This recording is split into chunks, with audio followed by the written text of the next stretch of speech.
Ser podcast.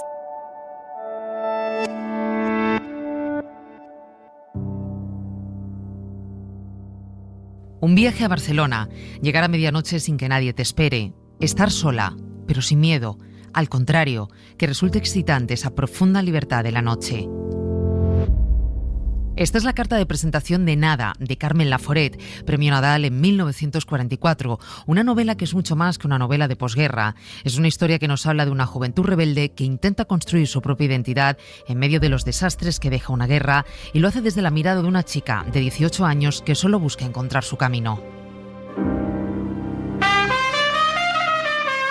En la cadena SER,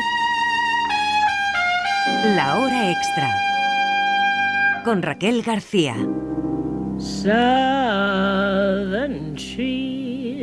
Nada acaba de ser adaptada por primera vez al teatro, un encargo del Centro Dramático Nacional al dramaturgo Joan Yago. Con él hemos conversado de cómo se enfrenta la responsabilidad de adaptar por primera vez un clásico y de cómo nos interpela una obra escrita hace 80 años. Saludamos a Joan Yago. Muchísimas gracias por acompañarnos en La Hora Extra, Joan. Muchas gracias a vosotros. ¿Recuerdas tu primera vez leyendo la novela de Carmen Laforet? Sí, a lo largo de este año me ha venido mucho a la mente. Yo tenía 17 años y estaba haciendo primero de bachillerato. Y es una cosa que no sé exactamente por qué, pero se repite muchas veces. Muchos miembros del equipo, y lo decía Alfredo Sanzol, el director del Centro Dramático Nacional, que todos leímos Nada cuando éramos adolescentes. Conservamos un recuerdo, mejor, peor, pero lo olvidamos, y ahora es como que ha vuelto a nuestras vidas con mucha fuerza. Claro, porque entiendo que nuevas lecturas, también pasados los años, y también desde otro punto de vista, porque es el de voy a adaptar la novela, te habrá aportado mucha información y otra mirada, ¿no? Del recuerdo que tú tenías. No sé qué recuerdo tenías de la novela. Yo tenía un recuerdo muy bueno y a la vez súper difuso. Yo recordaba que la novela iba de una chica que se iba a vivir a Barcelona y no recordaba nada más. No recordaba las escenas de violencia brutal, las descripciones maravillosas, los momentos luminosos, los momentos oscuros. Entonces ha sido como, ostras, todo esto está aquí. No recordaba, por ejemplo, el importantísimo peso que tienen las heridas de la Guerra Civil Española, que acaba de terminar tan solo hace unos meses en la novela. Pues de alguna manera yo creo que en mi primera lectura se me pasó totalmente por alto. Y ha sido muy interesante esto que dices, leerla sabiendo que la vas a adaptar, porque de alguna manera tienes que hacer este trabajo de ir descubriendo qué hay aquí que a mí me apetezca replicar, dar altavoz, repetir, y ha sido un proceso lento y bonito. Vamos a ir por partes, que aquí hay mucha plancha y hay mucho que contar de esta novela y de la adaptación. Nada, nos cuenta la historia de una generación de jóvenes que tuvieron que volver a construir su propio relato después de la Guerra Civil. Han pasado 80 años, Joan, desde su publicación. ¿Qué interés crees que tiene hoy la novela? ¿De qué forma nos interpela en 2024? Yo creo que desde más de un sitio, y creo que es la maravilla de Nada. Nada no se puede definir, perdón, el juego de palabras es inevitable, pero no se puede definir como nada. No es una novela de posguerra, no es una novela romántica, no es una novela iniciática y de pérdida de la inocencia, pero es todo.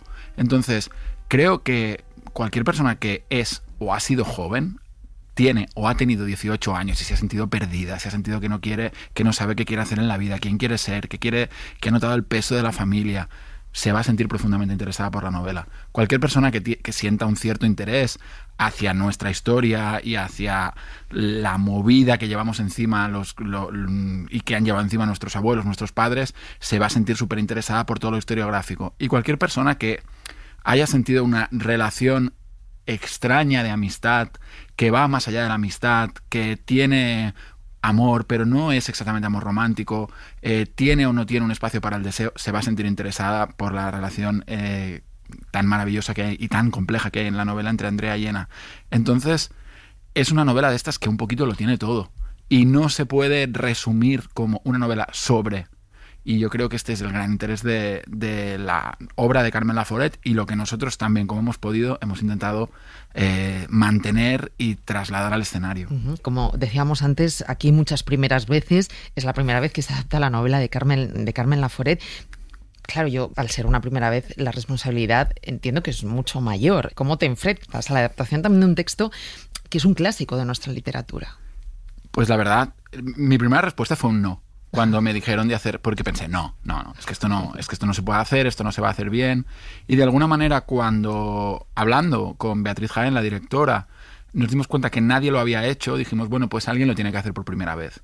Y quizás va a ser difícil, quizás va a ser insatisfactorio, pero alguien lo tiene que probar. Y de alguna manera yo creo que notamos todos, la directora, yo, los actores y las actrices, el propio Centro Dramático Nacional, notamos una gran responsabilidad y un gran peso encima. Sabemos que la novela va a dejar insatisfecho a algunas personas que, precisamente porque tiene una relación muy intensa con el libro, no van a ver en la obra lo que nosotros hemos... no van a ver en la obra la imagen que ellos tienen en sus cabezas. Yo solo puedo decir que nosotros nos hemos aproximado al material original con muchísimo cariño, con muchísimo respeto, y nos hemos pensado 3 veces cada paso que dábamos, si quitábamos o poníamos una coma. Y que lo hemos hecho también como hemos podido. Hay algo a mí de cuando noto tanta presión, que soy capaz de desactivarla, porque si no, la presión me dejaría absolutamente quieto.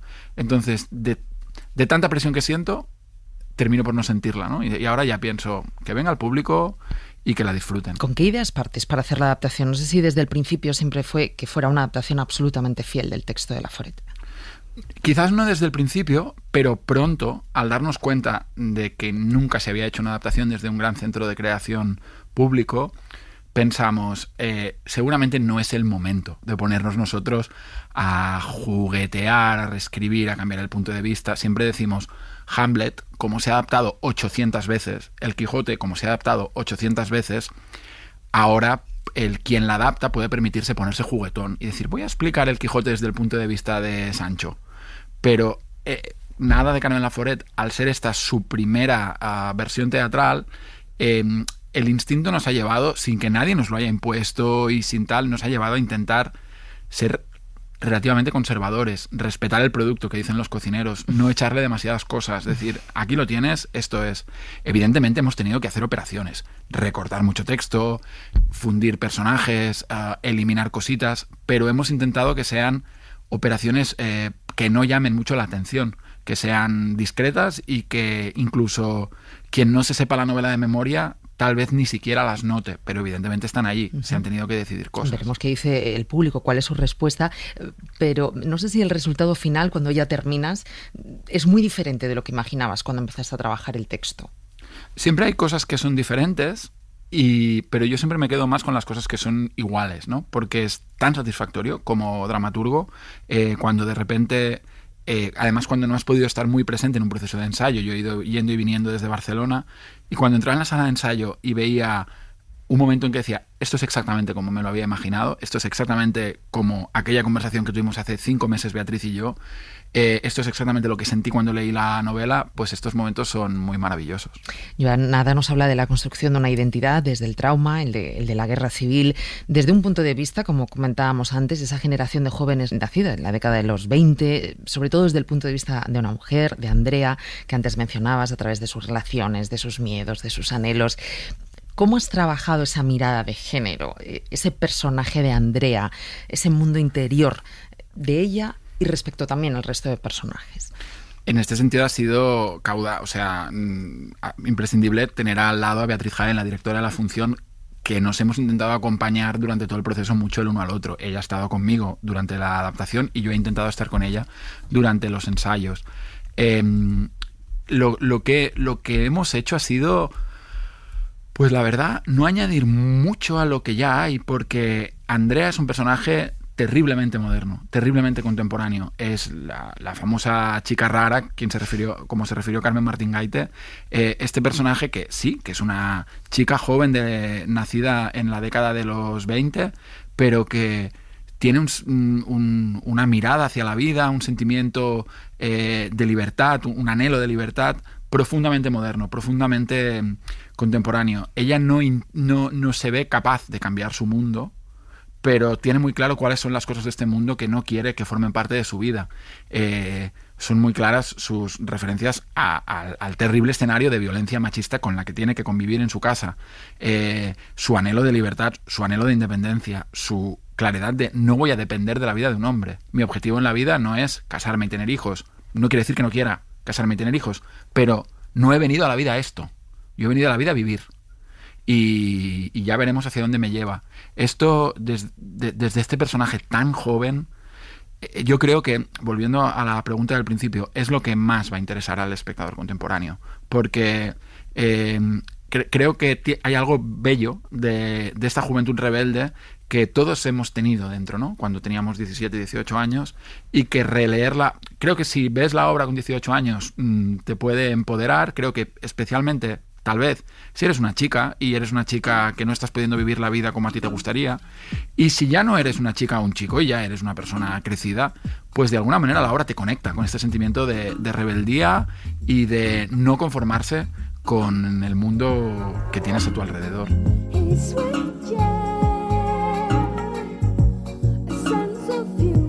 ¿Hablamos poco de la muerte? ¿Por qué nos da tanto miedo? Este es el terreno que explora la compañía de danza contemporánea La Veronal en su último montaje, Totentanz, Mañana es la pregunta, que acaba de estrenar en el marco del Festival de Otoño con todas las entradas agotadas. Una obra concebida para el espacio de un museo que ofrece al espectador ser parte activa de una triple propuesta, una instalación, un vídeo y una performance que nos invitan a reflexionar sobre nuestra forma de entender la muerte. En la hora extra hemos charlado con Marcos Morau, el coreógrafo de la compañía. Yo creo que nos hemos acostumbrado a apartarnos de ella. Creo que nuestros abuelos y bisabuelos seguramente tienen una relación mucho más estrecha con la muerte, de una manera mucho más clara.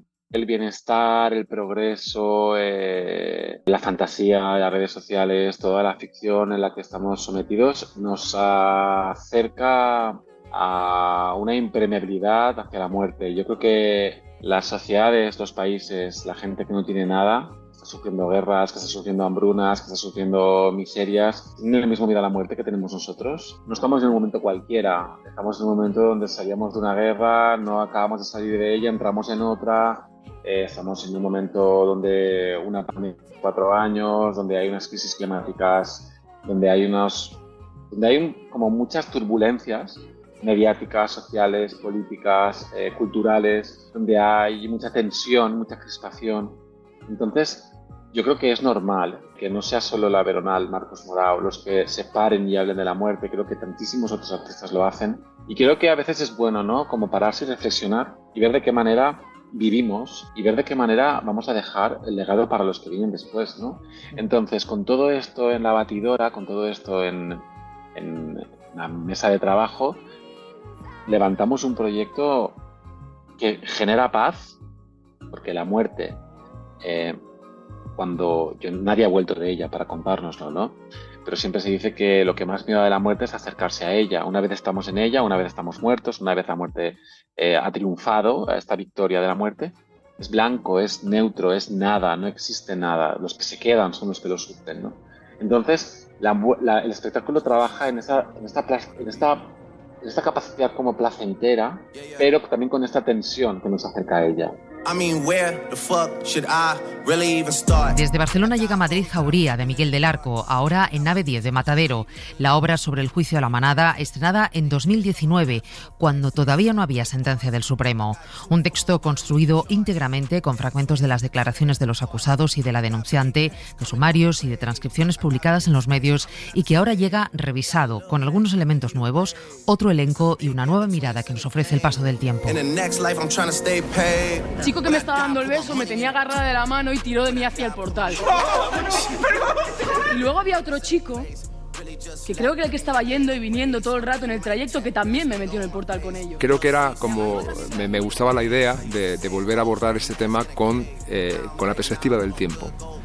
Ella está en mi vida, la víctima, se ha quedado en mi vida afortunadamente, o sea, que he visto su progreso hasta ahora, a convertirse en una mujer con su acceso profesional, con su carrera. Y esa perspectiva también me ayuda. Aquella frase que dijo ella, que se utiliza 2 veces en el espectáculo, que es "tengo 20 años, me queda mucho", que era como una losa terrorífica. Ahora, cuando se oye al final, para mí es una brecha de luz.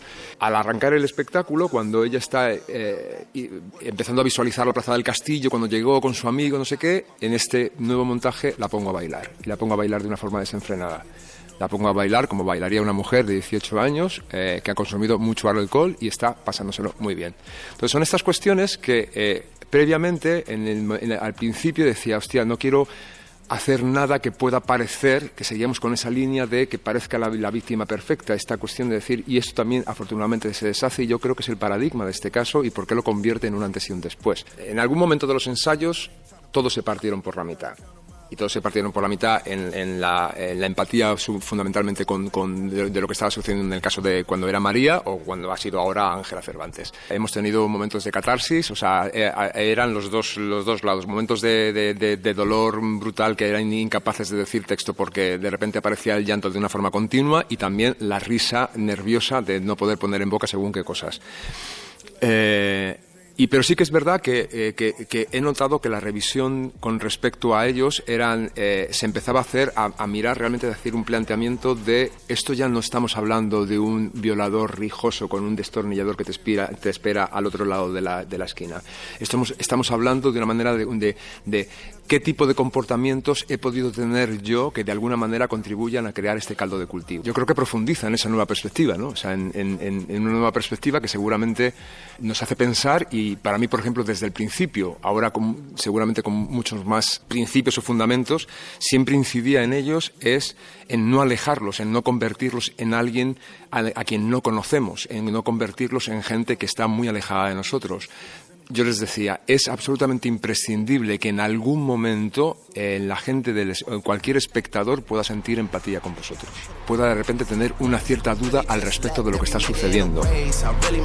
Esta semana conocíamos el nombre del nuevo premio Goncourt, el galardón de mayor prestigio de las letras francesas, que este año ha recaído en Ouris, de Kamel Daoud, un relato sobre las secuelas de la guerra civil en Argelia en los años 90. Sobre la guerra, sobre cómo la guerra nos atraviesa, habla la última novela del también premio Goncourt, Matías Senard. Con él ha estado Pepa Blanes. El escritor francés Matías Senard dice que piensa ya en castellano. Eso se debe a su nueva ubicación. Vive en Barcelona hace más de una década. Premio Goncourt, está considerado uno de los grandes literatos franceses, preocupado siempre por el mundo que le rodea y por el lenguaje preciso para contarlo y ficcionarlo.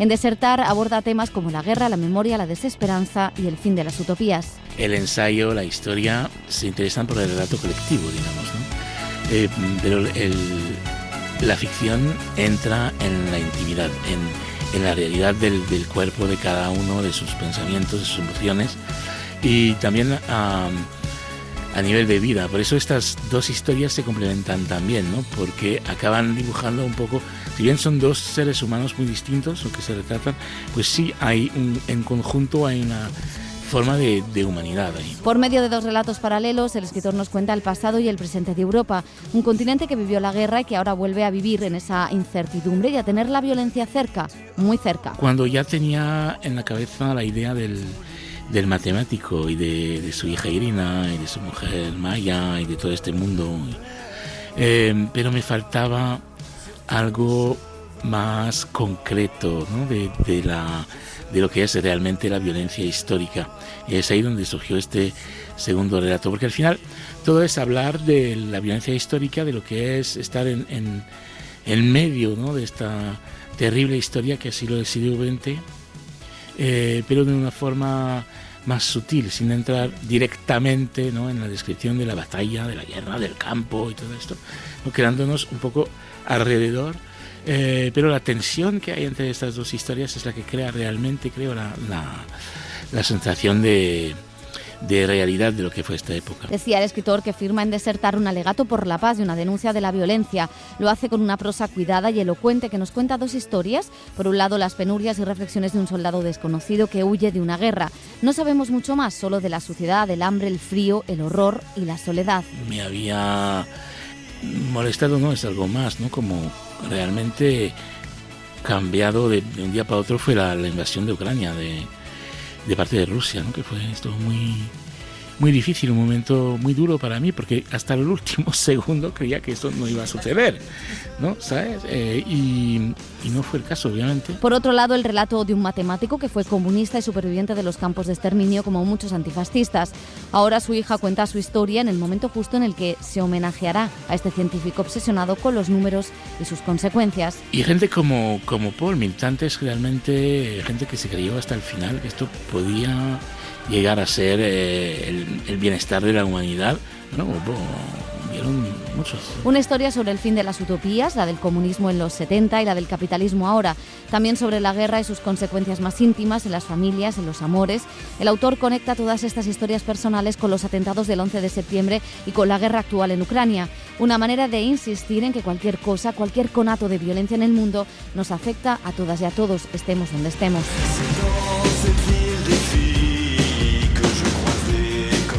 Desde Gaza nos llega el trabajo del ilustrador Mohammad Shabani, que nos muestra el horror y la muerte que está sufriendo el pueblo palestino. 30 segundos en Gaza es el título de este álbum publicado por la Fundación Al-Fanar. 30 segundos es la duración de los vídeos en redes que los gazatíes mandan documentando la masacre que sufren desde hace más de un año y que en muchas ocasiones son borrados por las mismas redes sociales. Son dibujos hechos a mano, con tinta china, que no se puede borrar. Es una forma de dar permanencia, nos contaba el artista, a una barbarie que no se puede olvidar.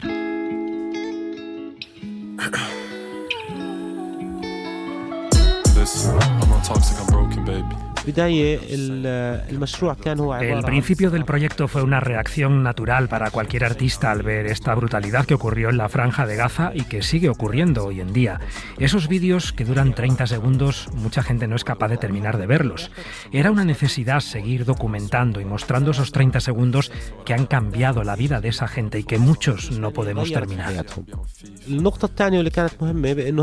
El segundo punto importante era que estos vídeos estaban en redes sociales. Como palestinos nos enfrentamos a más censura.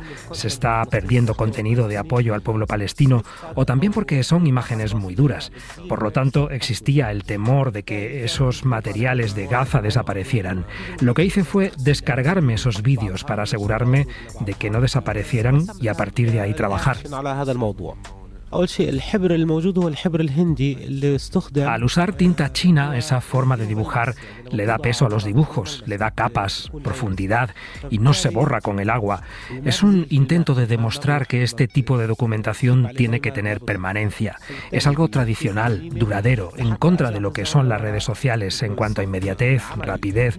Además, de esta forma, los dibujos no son propiedad de ninguna empresa de redes sociales.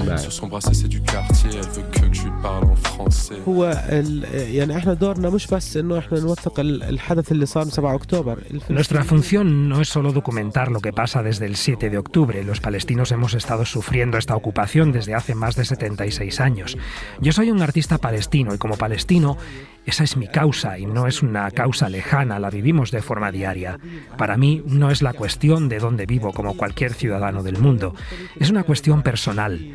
Estuve en la cárcel, mi hermano estuvo en la cárcel. El tema principal es, sin duda, que un artista que vive bajo la ocupación dibuje sobre la situación humanitaria en Palestina y los derechos políticos de los palestinos.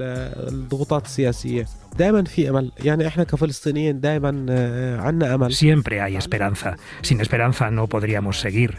Lo aprendí en la prisión de presos que han pasado muchos años o que están condenados a cadena perpetua. La esperanza es lo único que les permite seguir resistiendo esas situaciones tan complicadas. Los palestinos somos pacientes porque sabemos que tenemos que vivir con esa esperanza. Yo volveré a Palestina y seguiré trabajando y dibujando porque sé que es la lucha con la que tenemos que seguir adelante. La hora extra.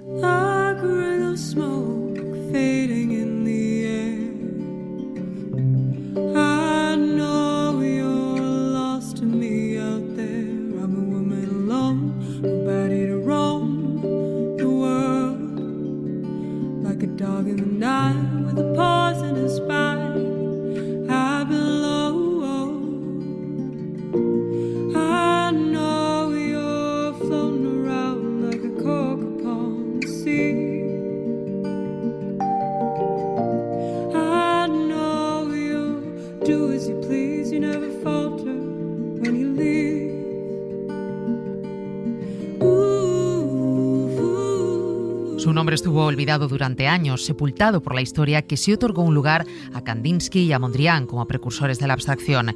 Casi nadie sabía de ella hasta que en 2018 el Guggenheim de Nueva York le dedicó una gran retrospectiva. Ahora el Guggenheim de Bilbao abre sus puertas a Hilma af Klint, la artista sueca que legó a su sobrino su ingente obra al morir con una condición, que pasaran al menos 20 años hasta que pudieran exponerla, porque creía que el mundo no estaba preparado para entenderla.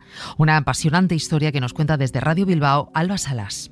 La muestra incluye desde sus primeros trabajos de temática tradicional hasta sus dibujos automáticos y las piezas creadas bajo la influencia del espiritismo. Destacan series como Pinturas para el Templo, Perceval, la dedicada al átomo y sus acuarelas tardías. Juan Ignacio Vidarte, director del Museo Guggenheim. Ofrecer un recorrido muy completo por su trayectoria, centrado muy especialmente en lo que fue su serie principal, que tiene el título de Pinturas para el Templo. Es una serie en la que ella se propuso trascender el territorio, el lenguaje artístico para representar la realidad más intangible, muy centrado en sus profundas convicciones espirituales y además con una idea que es un punto de conexión tanto asombroso entre ella y su obra. La comisaria de la exposición, Tracy Barskov, ha destacado el profundo carácter espiritual del arte de Af Klint, cuya obra, centrada en un arte abstracto pionero, refleja sus profundas convicciones místicas y su conexión con el espiritismo. La oímos por boca de su traductor. La vida y la obra de Hilma af Klint nos ha permitido entender cuál es la historia de la pintura modernista de una manera vital y nueva. En los primeros años del siglo XX, Hilma af Klint creó muchísima obra que pertenecía a su tiempo y que también su separación del estilo predominante contenía una serie de desarrollos modernos, desde los modos de la espiritualidad hasta el descubrimiento del electrón y la teoría de la evolución. Af Klint no concedió permiso para mostrar la totalidad de su trabajo hasta 20 años después de su muerte. Ella creía que el mundo no estaba preparado para comprenderlo, lo que hace que esta exposición sea especialmente significativa.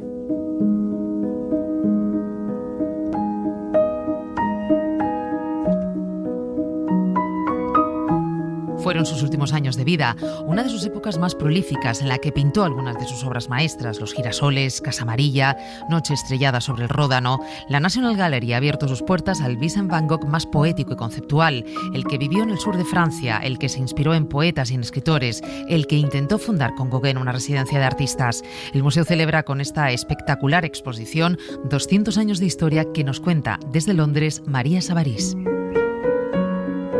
En febrero de 1888, Vincent Van Gogh abandona París y se traslada al sur de Francia, donde vivirá casi 2 años entre Arles y Saint-Rémy-de-Provence. La exposición Van Gogh, Poetas y Amantes nos traslada a esos años en los que el artista neerlandés creó algunas de sus obras más famosas, como la serie de los girasoles, La habitación o una de sus versiones de La noche estrellada. Pero Van Gogh no se dedicó solamente a reproducir los lugares que habitó en ese tiempo, sino que creó una obra en la que ensalzó a personas cotidianas e idealizó los rincones de Arles, convirtiéndolos en algo eterno. Cornelia Homburg es la comisaria de la exposición. No buscamos crear una visión general de esta época. Titulamos esta exposición Poetas y Amantes para mostrar que no se trata de una exposición sobre el paisaje del sur de Francia. Hay ideas conceptuales o escenarios imaginativos que Van Gogh realmente desarrolló para crear arte que fuera relevante para su tiempo y para el futuro. En las 6 salas de la exposición nos encontramos a el poeta, el amante, la mujer arlesiana o el campesino, todos personajes principales de una historia que se desarrolla en los parques que pasean esos amantes y en los que se inspiran los poetas. Pero también nos adentramos en los campos y jardines que rodean al Hospital Psiquiátrico de Saint-Rémy, donde Van Gogh ingresó en mayo de 1889 después de sufrir una crisis nerviosa, y los encontramos convertidos en espacios altamente expresivos llenos de referencias literarias y poéticas. Tratamos de presentar ese aspecto de Van Gogh que no se refiere solo al artista espontáneo, emocional y tal vez trastornado, sino el de alguien muy reflexivo, altamente educado y conocedor de la literatura, el arte y la música. Esta exposición es uno de los actos principales para celebrar el bicentenario de la National Gallery, pero también marca los 100 años desde que el museo adquirió los girasoles.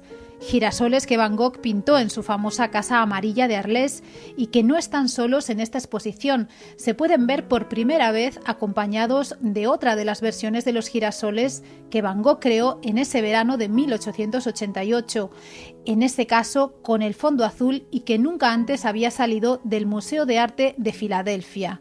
Poetas y amantes es la primera gran exposición dedicada a Van Gogh en la historia de la National Gallery y puede verse hasta el 19 de enero en Londres.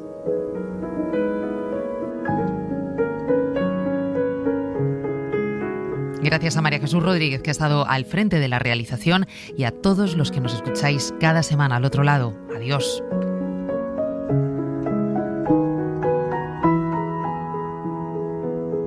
Suscríbete a La Hora Extra.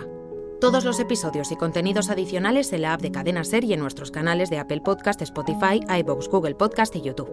Escúchanos en directo en la SER los domingos a las 7:30 de la mañana.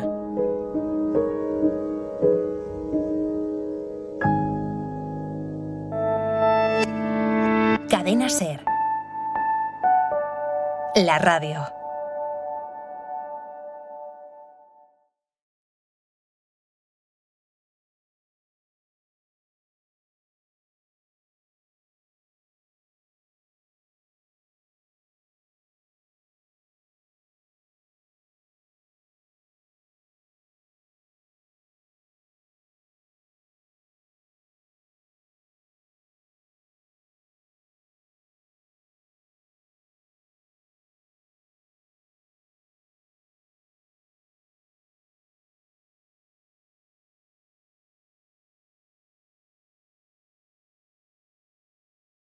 The future.